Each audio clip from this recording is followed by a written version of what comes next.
Halo teman-teman. Nah, di video kali ini kami akan membahas tentang fluida statis. Sebelumnya, bagaimana kabar teman-teman semua? Tentunya sehat dan semangat ya. Membahas tentang sehat, tentunya kita tidak luput dari yang namanya berolahraga. Salah satu olahraga yang dapat kita lakukan yaitu berenang. Untuk melakukan olahraga renang, tentunya kita harus mengetahui dulu teknik-teknik dalam olahraga renang agar kita tidak tenggelam di dalam air. Nah, dalam renang memiliki konsep fisika yaitu gaya apung. Nah, gaya apung ini dapat kita telusuri di pembahasan fluida statis kali ini. Untuk lebih jelasnya, mari kita simak video selanjutnya. Fluida statis. Fluida adalah zat yang bisa mengalir dan memberikan hambatan saat diberi tekanan. Zat yang tergolong sebagai fluida adalah zat cair dan zat gas. Nah, fluida statis dipakai untuk menjelaskan fenomena-fenomena seperti kenaikan besar tekan air terhadap kedalamannya dan perubahan besar tekan atmosfer terhadap ketinggian permukaan dari permukaan laut. Adapun sifat-sifat fluida adalah sebagai berikut. Yang pertama, bisa mengalami perubahan bentuk. Kedua, bisa mengalir. Ketiga, memiliki kemampuan untuk menempati suatu wadah atau ruang.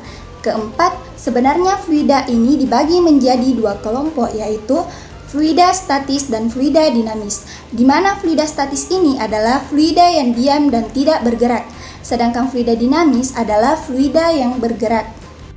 Nah, teman-teman, setelah beberapa materi yang telah dibahas tadi, kira-kira teman-teman tahu tidak materi apa yang akan saya bahas?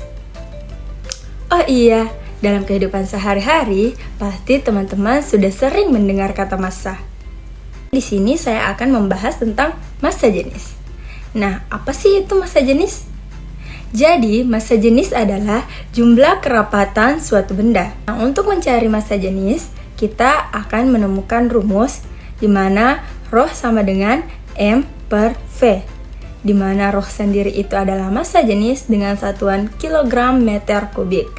Nah, di mana M adalah massa dengan satuan kilogram. Dan yang terakhir ada V, yaitu volume suatu benda. Berdasarkan persamaan yang telah kita dapatkan, kita dapat menarik suatu kesimpulan bahwasannya semakin rapat susunan partikel suatu benda, maka semakin besar pula massa jenis benda tersebut. Nah, selanjutnya itu tegangan permukaan.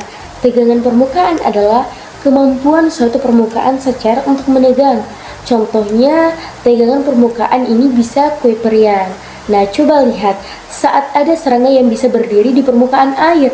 Nah, secara matematis, tegangan permukaan ini dapat dirumuskan sebagai gamma sama dengan F per L. Dengan keterangan, gamma adalah tegangan permukaan dengan satuan Newton per meter, kemudian F adalah gaya dengan satuan Newton, dan L adalah panjang permukaan dengan satuan meter. Selanjutnya yaitu tekanan hidrostatis. Tekanan hidrostatis adalah tekanan yang diberikan oleh air ke semua arah pada titik ukur manapun, akibatnya adanya gaya gravitasi. Tekanan hidrostatis akan meningkat seiring dengan bertambahnya kedalaman yang diukur dari permukaan air. Tekanan hidrostatis atau ketika fluida dalam keadaan diam pada titik kedalaman berapapun tidak dipengaruhi oleh berat air, luasan permukaan air ataupun bentuk bejana air, akan berdasarkan luasan objek yang menerimanya atau kedalaman ukur.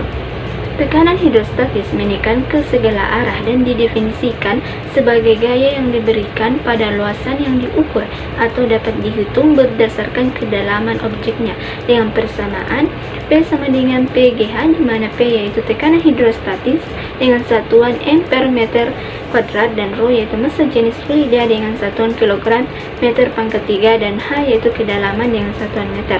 Contohnya yaitu dari tekanan hidrostatis ini yakni aliran darah atau yang biasa kita sebut dengan tekanan darah, yang merupakan tekanan yang diberikan oleh darah atau sebagai fluida terhadap dinding.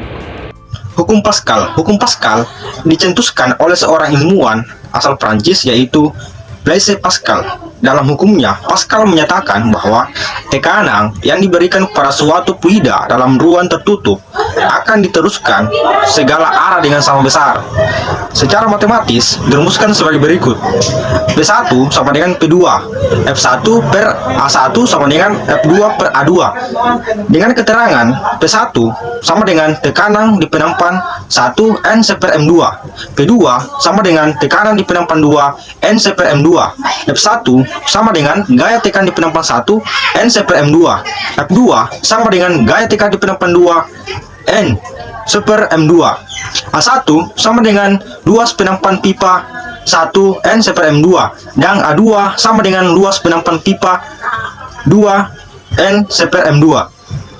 Hukum Archimedes adalah prinsip dalam fisika yang menyatakan bahwa gaya yang diberikan pada suatu benda yang terendam dalam fluida seperti air sama dengan berat fluida yang dipindahkan oleh benda tersebut.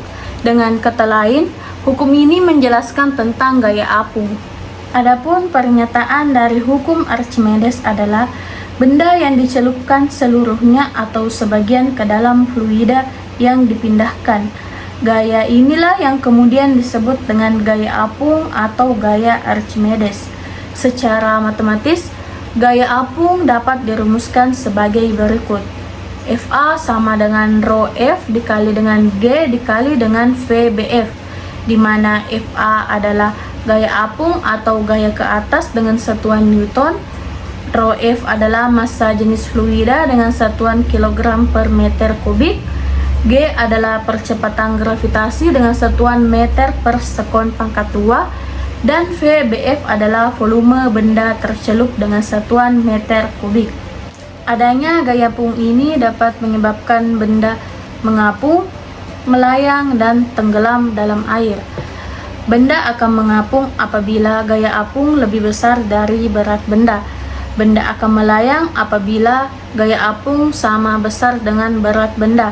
Dan sebaliknya, benda akan tenggelam apabila gaya apung lebih kecil dari berat benda. Nah, dari penjelasan sebelumnya dapat kita tarik kesimpulan bahwa fluida adalah suatu zat yang dapat mengalir, di mana yang termasuk dari fluida yaitu zat cair dan zat gas, di mana kedua zat ini memiliki sifat yang sama, yaitu sama-sama dapat mengalir. Di mana fluida statis itu sendiri merupakan fluida yang tidak bergerak atau diam, atau dapat kita katakan fluida statis adalah fluida yang bergerak tetapi tidak ada perubahan kecepatan antar partikel fluida tersebut. Di mana contoh penerapan fluida statis yang sering kita lihat dalam kehidupan sehari-hari dapat kita lihat pada kapal laut. Nah, itulah tadi penjelasan tentang fluida statis. Sampai jumpa di video selanjutnya.